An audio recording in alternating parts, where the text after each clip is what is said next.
छोटे से ड्रीम से, इंजीनियरिंग की डिग्री से बड़े सपनों तक पहुंचना है। In government job, railway, defence, SSC के साथ आप अपने सपनों को पूरा कर सकते हैं। आज हम इस वीडियो में जानेंगे इन्हीं गवर्नमेंट जॉब, रेलवे, डिफेंस और एसएससी के बारे में। मैं हूं आपका बड़ा भाई पौरुष मित्तल, आईटी दिल्ली से आपको ले जाऊंगा सही पाथ पर अपने 5 साल के एक्सपीरियंस से। फटाफट से इस चैनल को सब्सक्राइब करो, वीडियो को लाइक करो एंड कमेंट करके मुझे बताओ आगे कौन सी वीडियो चाहिए। लास्ट वीडियो में हमने डिस्कस किया था सिविल सर्विस एग्जामिनेशन, मतलब आईएएस के एग्जाम के बारे में, आईईएस इंडियन इंजीनियरिंग सर्विस जो होता है ईएससी के थ्रू, उसके बारे में। एंड थर्ड, पीएसयूज में कैसे जा सकते हैं, गेट के थ्रू। इन तीनों एग्जाम में हमारे काफी स्टूडेंट जाते हैं जो गवर्नमेंट जॉब के लिए प्रिपेयर कर रहे होते हैं, जो वहीं पर ईएससी एंड गेट के थ्रू जो पीएसयू में होता है वो सबसे बेहतरीन ऑप्शन है हमारे इंजीनियर के लिए।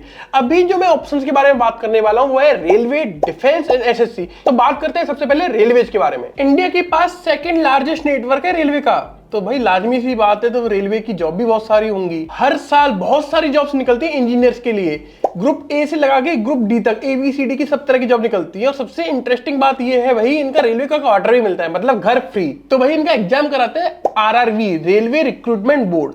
अराउंड 1.25 करोड़ के समथिंग लोग पार्टिसिपेट करते हैं। 5% का सिलेक्शन होता है। जो एग्जाम का सिलेबस रहता है उसमें जनरल एबिलिटी आती है, जनरल साइंस आती है। तो दूसरा एग्जाम है एसएससी, स्टाफ सिलेक्शन कमीशन के थ्रू ये एग्जाम कराया जाता है। यूपीएससी से थोड़ा एक लेवल नीचे आता है पर सिमिलर सा ही रहता है। आप ना प्रमोशन पाकर भी यूपीएससी के थ्रू जो जॉब्स मिलती है वहां तक पहुंच सकते हो एसएससी के थ्रू, अगर आपका सिलेक्शन होता है तो। एसएससी में सिलेक्शन होना भी आसान है एज कंपेयर टू आपका यूपीएससी। अगर एसएससी के बारे में बात कर लेते हैं, एसएससी में जो जूनियर इंजीनियर होता है वो आपके लिए काफी रिलेवेंट है। जूनियर इंजीनियर के लिए जो पेपर 1 होता है, पेपर 1 अगर आप क्वालिफाई करते हैं तो पेपर 2 के लिए आप जा पाते हैं। Around 16 lakh plus student participate करते हैं हर बार। जो सिलेबस है उसमें आपका ब्रांच, जो आपकी सिविल, मैकेनिकल, इलेक्ट्रिकल ब्रांच है, उसी के रिलेवेंट आपका सिलेबस उसमें पूछा जाता है। अगर आपको ऊपर दिए गए किसी भी जॉब में से इंटरेस्ट नहीं आ रहा है तो इसमें तो पक्का से इंटरेस्ट आएगा ही। तो समझ में आ रहा है ना किस जॉब की बात कर रहा हूं मैं बात कर रहा हूं डिफेंस की।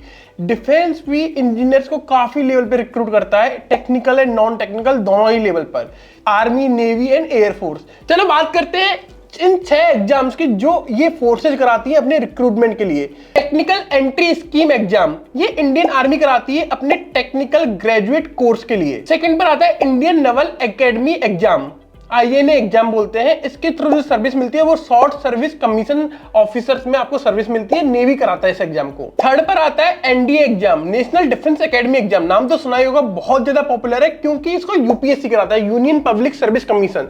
अगर सेंट्रल ऑर्गेनाइजेशन करा रही है तो फिर इसमें रिक्रूटमेंट भी तीनों में ही होता है, आपका आर्मी, नेवी एंड एयरफोर्स में। फोर्थ पर आता है EKT, engineering knowledge test, IAF कराता है, इंडियन एयरफोर्स कराता है अपने रिक्रूटमेंट के लिए। फिफ्थ पर आता है CAPF EAC, central arm police forces के लिए रिक्रूटमेंट होता है। इसको एग्जाम को यूपीएससी कंडक्ट कराती है। एंड लास्ट 6 पर आता है इंडियन कोस्ट गार्ड नाविक एग्जाम, ये इंडियन कोस्ट गार्ड के लिए रहता है एग्जामिनेशन। तो मैंने डिफेंस में आपको 6 एग्जाम्स के बारे में बताया जिनके थ्रू आप अपनी tech and non tech job के लिए अप्लाई कर सकते हैं। इसके अलावा भी काफी सारे एग्जाम्स होते हैं जो डिफेंस रिक्रूटमेंट के लिए यूज करते हैं। अब मैं बात करने वाला हूं एक एक्स्ट्रा जॉब जो सबसे ज्यादा हमारे देश में पॉपुलर है, बैंकिंग की। जैसे हम लोग बैंकिंग की तरफ प्रोग्रेस कर रहे हैं, डिजिटल एरा में जा रहे हैं, तो बैंकिंग में भी बहुत ज्यादा रिक्रूटमेंट बढ़ गया है। बैंकिंग के लिए जो एग्जामिनेशन रहता है वो PO का रहता है, तो प्रोविजनरी ऑफिसर बोलते हैं। इस एग्जाम में वही आपको प्रीलिम्स होता है, मेंस रहता है, फिर इंटरव्यू रहता है और कई केस में GD भी रहता है, ग्रुप डिस्कशन। इस एग्जाम के लिए आपको एक बैचलर डिग्री तो चाहिए ही चाहिए। 6 से 8 लाख कैंडिडेट हमेशा पार्टिसिपेट करते हैं।